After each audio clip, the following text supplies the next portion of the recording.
What's everybody talking about this week? Dun dun dun. Deflategate. Not this one.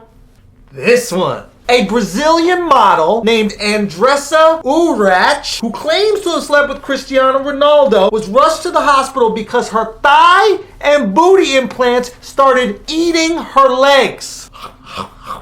This, of course, raises the question, is plastic surgery worth it? Abso-fucking-lutely. Did you hear who she claims to have slept with? Cristiano Ronaldo. This man's penis is more desired than the location of that Malaysian flight. And she got to sleep with him. And all she gave up were her legs. Shout out to Professor X. The point I'm trying to make here, everybody, is plastic surgery works. You might not like it, but you can't deny that it gets you what you want. Miss Brazil at the most recent Miss Universe pageant admitted to having 19 surgical procedures. There aren't even 19 body parts I look at. I look at 4 body parts. Face, tits, ass, feet. Feet are very important. You got toenails on all your toes.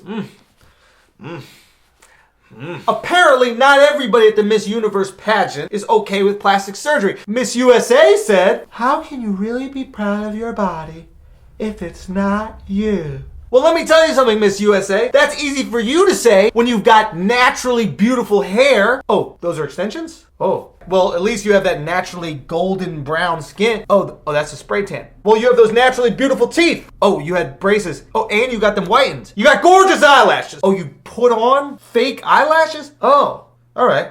Fine, okay, nothing about your physical appearance is natural at all, but at least you answer questions naturally. If I was given 30 seconds to give a message to the global terrorists, is that what you said? Okay. I would just say that, I know as Miss USA, I can always spread a message of hope and love and peace. And so I would do my very best to spread that message to them and everyone else in the world. Okay. Thank you, USA. You know what would happen 2 minutes later?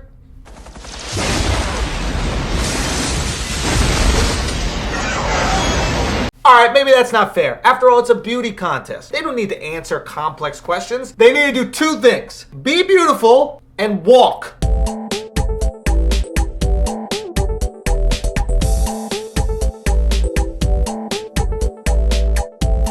Whether you like it or not, plastic surgery works, baby. There's only one instance in life where plastic surgery should not be allowed, and that's if you want to start a family. No plastic surgery. Nada. If you don't disclose to your husband or wife that you have had plastic surgery and you go through and have a child with that person, prison.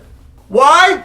Rape. That's gene rape. Your ugly genes are pinning my handsome genes down and forcing them into our kid. That's gene rape. I didn't consent to creating life with you. I consented to creating life with the person you carved yourself into. You roofied me with your nose job. I don't want to find out what my wife really looks like when our child is born with a beak. I don't know if he should be breastfed or put on a box of Fruit Loops. And before all you say how mean I am for saying that, I'm allowed to.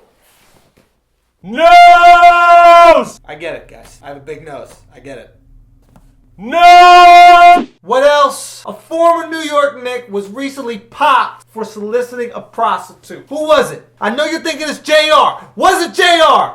No, surprisingly not. It was NCAA commentator Greg Anthony. So this raises the question, why would a successful, wealthy man who's on television solicit a prostitute? I did my research. It turns out there's a long line of successful men that have paid for the punani. The OG Jerry Springer paid for sex when he was mayor of Cincinnati. He didn't have to buy some punans. He could have called it an intern, shoved a cigar up in there, Clinton style. Shout out to Castro. Eddie Murphy helped out a hooker who turned out to be a Samoan man.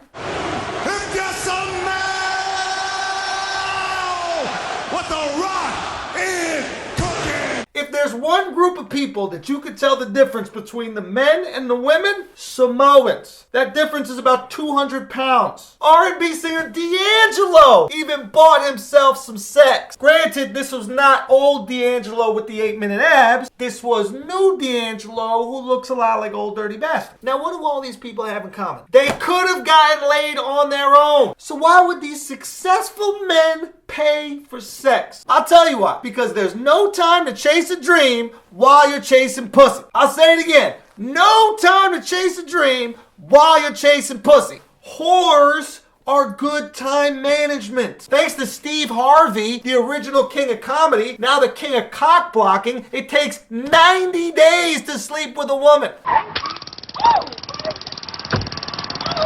I'll get you, bitch. Look, I've done the math. It would take Greg Anthony 5 dates, 3 dinners, 2 walks in the park, and 1,100 text messages to sleep with a girl that knows her father in the Steve Harvey era. You know how long it takes to sleep with a prostitute? You point at the prostitute, show her some money, and then rub for an Adam's apple. So men who don't have 90 days to court a side chick, 90 days to get a girlfriend, they go to pros. They go to prostitutes. Not because they want to degrade women by putting a monetary value on them, but because they love their job. So don't blame Greg Anthony for prostitution. Blame the real problem.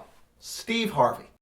Thank you guys so much for watching our show. I want to give a huge shout out to this week's sponsor, which is the Nubian Queen Salon. They just released a new commercial that's going to be playing on TV for the next month. We're going to premiere it right now on our show. Check it out.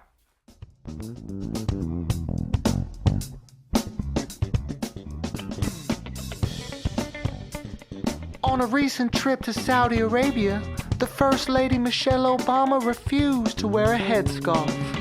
Nubian Queen Salons. Perm so perfect, even Allah understands.